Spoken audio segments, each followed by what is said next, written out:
बिस्मिल्लाहिर्रहमानिर्रहीम, अस्सलाम वालेकुम।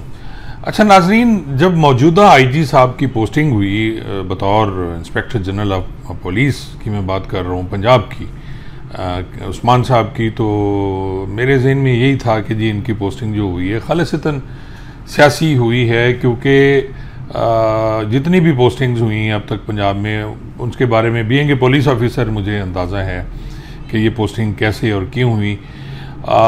मेरी राय इनके बारे में कोई इतनी अच्छी नहीं थी।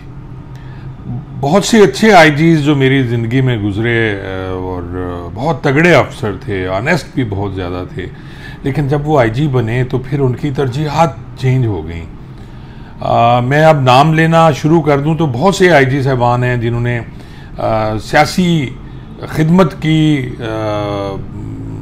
ख़ानदान नवाज शरीफ की, और उसमें फिर उन्होंने मुराद भी पाई, जिनमें राना मकबूल साहब हैं, आज भी सेनेटर हैं वो। उसके बाद बड़े तगड़े पुलिस ऑफिसर थे मुश्ताक सुखेरा, मैंने वो जब एसपी थे, एसएसपी थे, मैंने उनके साथ काम किया। फिर वो आरपीओ भावलपुर रहे, मैंने उनके साथ काम किया। लेकिन मगर जब वो आईजी बने तो फिर उनकी तरजीहात मुख्तलिफ थी। फिर अभी और उन्हें भी फिर वो मिल गया उसका इनाम रिटायरमेंट के बाद जी। फिर रॉ सरदार साहब की मैं बहुत ज़्यादा इज़्ज़त करता हूँ। रॉ सरदार साहब अपराइट पुलिस ऑफिसर हैं, लेकिन बतौर इंस्पेक्टर जनरल ऑफ पुलिस उन्होंने जो कुछ सियासी फ़ैसले किए, और ख़ास तौर पे वो उनका फ़ैसला जिसमें उन्होंने तज़लील करवाई महकमा पुलिस के अफसरान और जवानों की, उनको सूबाई असम्बली में भेज के, हाल में भेज के, और वहाँ उनको मारा गया बाकायदा। MPAs जो थे उन्होंने, और कोई कार्रवाई नहीं हुई। वक्ती तौर पर आपने मुकदमा दर्ज भी कर दिए, और 780A तो नाजरीन आपको पता है कि जी आजकल बहुत आम है, और 780A लगाना तो मसला ही कोई नहीं है। इंसदाद दहशत गर्दी का मुकदमा जिसकी वो दफ़ा है 7, उसको हर जगह फिक्स किया जा रहा है, फिट किया जा रहा है। तो लेकिन जो वक्त गुजरा, मुझे आईजी साहब की हुई बातें मुझे अच्छी लगी, आप यकीन जाने। सबसे पहले उन्होंने आके बात की कि जी अवाम में कि जी मुकदमात दर्ज होने चाहिए, और 1787 पे बैठ के वो ख़ुद बात करते हैं। और उन्होंने बहुत से DSP सस्पेंड किए, SHO सस्पेंड किए, इसलिए कि मुकदमात दर्ज नहीं होते थे। नाज़रीन, बहुत ज़्यादा मसला है, बहुत बड़ा मसला है पब्लिक का, आवाम का, कि FIR हमारे मुलाजमान जो हैं ख़ास तौर पे थाने पे और DSP साहबान वो मुकदमा दर्ज नहीं करते, क्योंकि कहा यह जाता है कि ये मुकदमा दर्ज करना SHO का काम है, और कानून भी यही कहता है कि ज़ाब्ता फ़ौजदारी जो 154 ज़ाब्ता फ़ौजदारी है उसके तहत FIR जो दर्ज करनी है वो SHO ने करनी है, ना वो IG ने करनी है, ना DPO ने करनी है, ना DSP ने करनी है। लेकिन नाजरीन, मैं आपको बता दूँ कि ज़िले में जो हुक्म चलता है वो DPO का चलता है। जितनी भी वर्किंग होती है वो DPO के हुक्म पे होती है, कुछ DPO के हुक्म पे होती है, और कुछ वर्किंग जो है वो फिर SHO साहब अपनी इज्जत बचाने के लिए करते हैं। क्योंकि पिछले साल अगर डकैतियाँ आपकी 5 हुई, इस दफ़ा 10 हो गई, तो फिर आपकी इज्जत तो नीलाम हो जानी है मीटिंग में भी, और आपको सज़ा मिलनी है, और उसकी वर्किंग करने के लिए फिर जुर्म मिनिमाइज़ किए जाते हैं। 395 को आप कन्वर्ट करते हैं। अगर 395 में कोई मर्डर भी हो जाता है तो आप उसको 395 में लाते हैं, या 302 में लेके चले जाते हैं। और इसी तरह अगर 392 हुई है तो उसको आप लाएंगे 382 में, या कहेंगे जनाब चोरी हो गया, आप सामान, अब ये कैसे चोरी हो सकता है, सड़क पे आपका बैग, आपका मोबाइल फ़ोन चोरी कर लिया गया। तो इस तरह ये सारी वर्किंग की जाती है। इस पर काबू पाने की कोशिश की है आईजी साहब ने, जिसकी मैं रिस्पेक्ट करता हूँ और मैं उनको सराहता हूँ उनके इस काम को। फिर मौजूदा आईजी साहब ने जो काम किया वो ये है कि जी मुलाजमीन की प्रमोशन के बारे में और उनकी ACR के बारे में, जितने भी पुलिस मुलाजमीन हैं वो प्रमोशन के लिए, ख़ास तौर पे जिन्हें मैं नारी कहता हूँ, क्योंकि नूरी साहबान जो ASP एंड अबव हैं उनका प्रमोशन तो बहुत रैपिड है जी। जो ASP साहब आते हैं 3 साल में वो SP हो जाते हैं, और 3-4 साल में, और उसके बाद अगले 5-6 साल में वो DPO कहीं लग जाते हैं 18वें स्केल के। जबकि एक जो DSP है उसे SP बनने के लिए 15-15, 20-20 साल जलीलो ख्वार होना पड़ता है, उसके बाद वो SP होता है।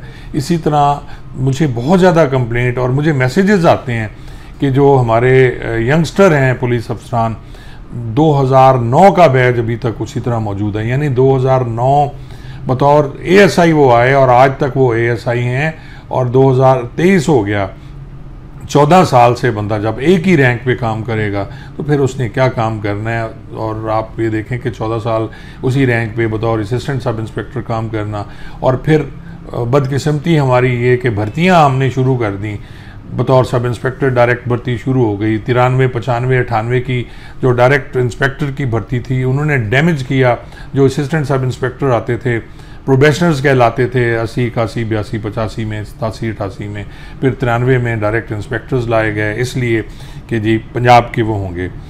तो ये सारी चीज़ें हैं जिन पे मैं डिस्कस, और ये अभी मौजूदा आईजी साहब, क्योंकि आज तो फिर आईजी साहब की बात हो रही है तो मैं उन चीज़ों में जाना नहीं चाहूँगा कि पिछले आईजी साहबान ने क्या किया, लेकिन मौजूदा आईजी ने प्रमोशन का जो सिस्टम था उसको बेहतर किया और उन्होंने कहा जी कि फौरी तौर पे अगर ACRs नहीं भी हैं तो मंगवाई जाएं। जो एनुअल कॉन्फिडेंशियल रिपोर्ट ACR होती है नाजरीन, जो कि हर मुलाजिम को जो कि सर्व कर रहा है पुलिस डिपार्टमेंट में या किसी और डिपार्टमेंट में, उसको उसकी सालाना रिपोर्ट दी जाती है और उसमें उसका लिखा जाता है कि ये कैसा पुलिस ऑफिसर है, ये करप्ट है या ऑनेस्ट है, ये काम कैसे करता है, इसका काम ठीक है नहीं है। बहुत से खाने हैं उसमें, वो पेंडिंग होती है 5-5, 7-7 साल से, और जो अफसरान होते हैं कॉन्ट्रैक्ट जिन्होंने साइन करने होते हैं या इनिशिएट करना होता है वो नहीं लिखते हैं। ये बड़ा अच्छा काम। फिर मैंने ये देखा कि जी शहदा की फैमिली के बारे में ये बड़ा अच्छा इक़दाम है कि जी उनकी फैमिली क्लेम जो उनके बच्चे हैं उनको मुलाजमत नहीं दी गई। ये भी कारनामा जनाब मुश्ताक सुखेरा साहब सर अंजाम दे के गए थे कि उन्होंने जो इनका वेलफेयर फंड है मुलाजमीन का उसमें उन्होंने कट लगाए, उन्होंने शुदा की बच्चों को मुलाजमत नहीं दी, उन्होंने जो दौरान सर्विस मुलाजिम फौत हो जाते हैं उनके बच्चों को मुलाजमतें नहीं दी, और उन्हें दर्जा चहारम के मुलाजिम बतौर अब एक सब इंस्पेक्टर के बेटे को उन्होंने खाकरो भर्ती किया, या वो माली भर्ती कर लेते हैं या उनको भर्ती कर लेते हैं खान सामान जी। तो ये तो हालात थे, इस पर भी आईजी साहब ने मेहरबानी की और उनकी मैं इस काम की तारीफ़ करता हूँ। इसके साथ साथ उन्होंने जो गाजी हैं पुलिस के जिनके बारे में एहसन यूनिस साहब ने इस्लामाबाद में बड़ा अच्छा काम किया, उन्होंने गाजियों की कैप से लैदा कर दी, यानी वो जो गाजी हैं उनकी रेड कैप कर दी गई, ब्लू या दूसरी कैप जो भी है पुलिस की उसके बदले, ताकि लोगों को अंदाज़ा हो कि ये जो हैं ये गाजी हैं और इन्होंने अपनी जान हथेली पे रख के अपने मुल्क की हिफाजत की, अपने लोगों की आवाम की हिफाजत की। तो मैं एक वीडियो देख रहा था आईजी साहब की कि वो गाजी जो हैं उनको व्हील चेयर्स तकसीम कर रहे हैं और उनको पैसे उन्होंने दिए। इसके साथ एक और मैं सजेशन दूंगा आईजी साहब को, अगर मेहरबानी करें तो जो बहुत ज़्यादा मजरूब हैं, बहुत ज़्यादा ज़ख्मी हैं, जो हमारे गाजी जिनके जो अपाच हो गए, जो चल फिर नहीं सकते, उनके लिए उनकी औलाद को ही भर्ती कर लिया जाए तो बहुत बेहतर होगा। वो एक बच्चा उनका, एक भाई या एक बेटी उनकी, वो भी भर्ती हो जाए तो उनका घर चलना आसान हो जाएगा।